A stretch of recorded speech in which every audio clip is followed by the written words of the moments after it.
baka naman may fracture siya dyan, baka naman may mga bruises siya dyan, okay? We need to check first to know what part of the body of the patient really not gonna move. After that, of course, you need to, mamaya mo na okay, you go to the patient and you introduce, hello ma'am, good morning. I'm Divine Poyos, your caregiver for today. Today po, we will gonna do the range of motion. In doing so, I'm gonna be touching some parts of your body. Is it okay with you? No. Hindi siya nag-yes. Yes. Ma'am, what is your name? Oh, hindi siya nagsasagot. What is your birthday? Check mo na. Assuming na lang na may patient cannot talk. So you need to check the two identifiers of the patient. Kung tama ba yung pasyente mo. Malay mo pala, iba na yung ina-exercise mo. Okay? Alam mo lang yung bed niya. Pero si pasyente pala, sige palit tayo. Sabi niya. Diba? So you need to make sure. And then, we need to put up the bedside weights. Ganyan ba? Diba? Sit properly and up the area where you will not work. And then, you can ask the patient, ma'am, itataas ko lang po yung bed into your working height position. Or since parang masyadong mababa, yung head ng pasyente, tama ba ito? Medyo itaas na. Parang hindi siya nagmula. Okay, parang hindi masyadong drop.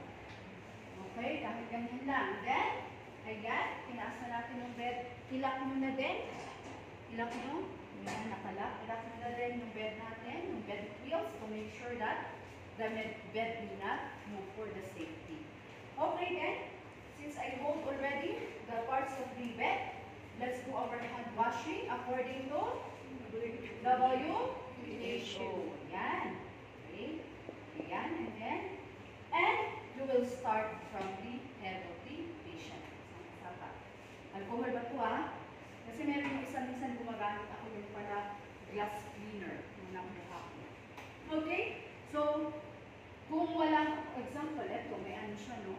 May wall, ito, no? Dito ko lang sa side. Kaya lang you need to watch out your body mechanics. And since ito, may space dito, mauuna muna tayo sa per region ang gagawin natin. So, ito yung head ni ma'am.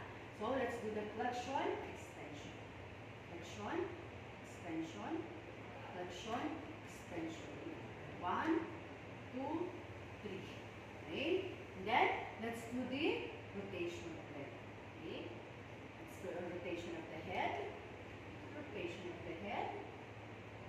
1, 2, 3. No need na gawin mo yan. Okay? The moment na ginanto mo yan, naikot mo na rin si head. Nakakahilo kaya kung ganyan-ganyan yung may pasyente, di ba? And then, ma'am, dito na po tayo sa arms, dito po ako sa inyong arms, sa inyong elbow, at saka sa inyong wrist, your fingers. Now, touch ko na po sila, So, eto na tayo. Sa arm natin, sabi natin sa principles kanina or guidelines, you need to support. Kasi kung si patient, huwag mo patigasin na. So, kung weak si patient, ayaw mo. Diba? Diba yun yung nangyayari pag weak si patient? Okay? Kaya ito, you need to support this one. And then, you need to make sure of your body mechanics. So, abduction, adduction. Abduction, 90 degrees abduction. Abduction, adduction. Okay, and then, outward rotation, inward rotation. Outward rotation, 90 degrees, inward rotation. Outward rotation, inward rotation. Yun po yung ating shoulder.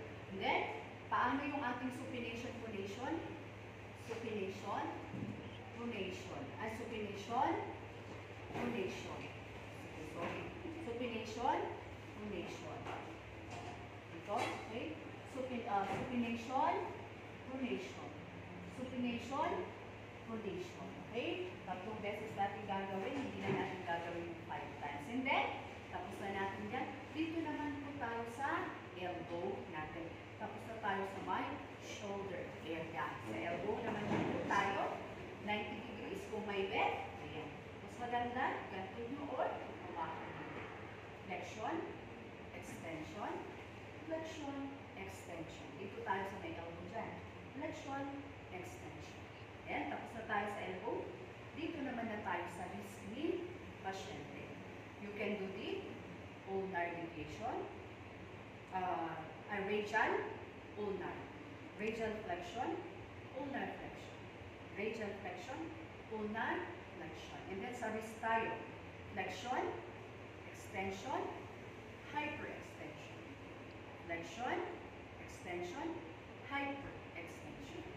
And then, paano yan? Rotation of the wrist. Rotation of the wrist. And then, dito tayo sa fingers. Abduction, adduction, abduction, adduction. Abduction, adduction, abduction, adduction. Abduction, adduction, abduction, adduction. Abduction, adduction, abduction, adduction. Abduction, adduction, abduction, adduction. Yan ang suction data. And then, ano yan? Extension, flexion, extension, flexion. Extension, flexion, extension, flexion. Pero pwede nyo gawin minsanan. Example dito. Flexion, extension, flexion, extension. Since kaya niya naman ito, flexion, extension, flexion, extension. And then, apposition of the fingers. Apposition of the fingers. Diba? Apposition of the fingers. Apposition of the fingers. Daming arte, diba? Apposition of the fingers. Apposition of the fingers. Now, ma'am, we are done po with your arms. Dito naman na po tayo sa hips ni pasyente or sa kanyang lumbar area. Lumbar area. So, anong gagawin natin? Okay, itaas nyo. No need naman na po expose eh. Okay, wait lang ma'am, expose ko lang. Nakaganyan si pasyente. Okay, and then, ma'am, imumove ko po ha, or i-flex ko po itong hips ninyo. Hawakan ninyo ito, then ito. And then, yan. Okay, ma'am, okay lang. Ang galing ko para makita ninyo. Okay, ito, yan. So, ito, magpupunta siya doon. Mag-flex siya. Okay, ayan. Then, sa next po, paano yan? Taas po, and then, ayan. Hilahin nyo. Kung nahihirapan kayo, since malayo si pasyente, no, you can ask the patient to move at the side. Okay, ma'am? Pwede mag-move tayo sa side. Ayan. And then support the patient, and then support the patient.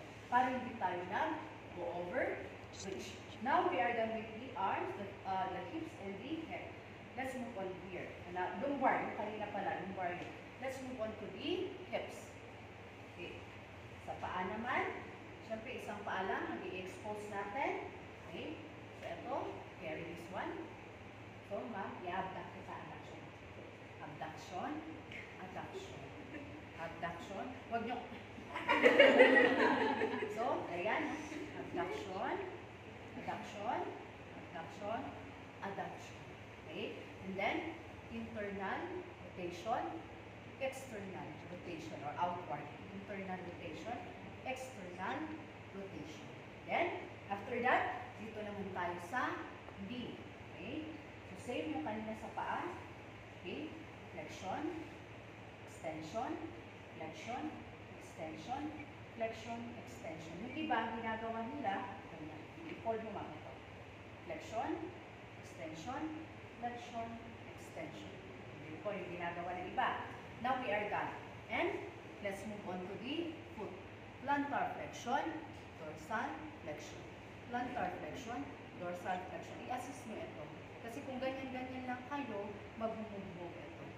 Huwag nyo naman ilagay lahat yung weight nyo doon. Plantar flexion, dorsal flexion. Plantar flexion, dorsal flexion.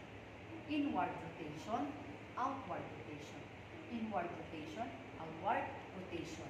And then, same dito, imagine, abduction, adduction, abduction, adduction, abduction, adduction, abduction, adduction, abduction, adduction. And then, flexion, extension, flexion, extension, flexion, extension, flexion, extension. And, ayan, we're done.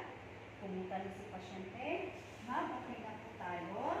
And then, do it with the other side of the body. Kasi isa lang yung ginawa natin. For the sake of them, isa lang yung ginawa natin. Ma'am, okay lang po ba kayo? Gusto nyo ba i-position po kayo? Itaas ko po yung ulo ninyo. Hindi na daw, sabi niya. Ako na sumagot. Ma'am, kung may kailangan ng pero, just press the buzzer and just there at the nursing station to document. Okay? Do-document ninyo kung ano May resistance ba nung ginagawa niyo yung ganito? Ayaw niyang i-move?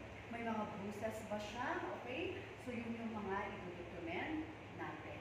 Pain while doing the extension or pain while doing the flexion in the arm. Mga ganun ang ating i-document. After that, before you leave the patient, you need to put up the bedside raise. Ayan. Ang bedside raise. Diyan ka na daw pa. Huwag ka nang umalis. Malaki kasi natin natin. Kaya hindi siya kaya ilagay. And then, ano na?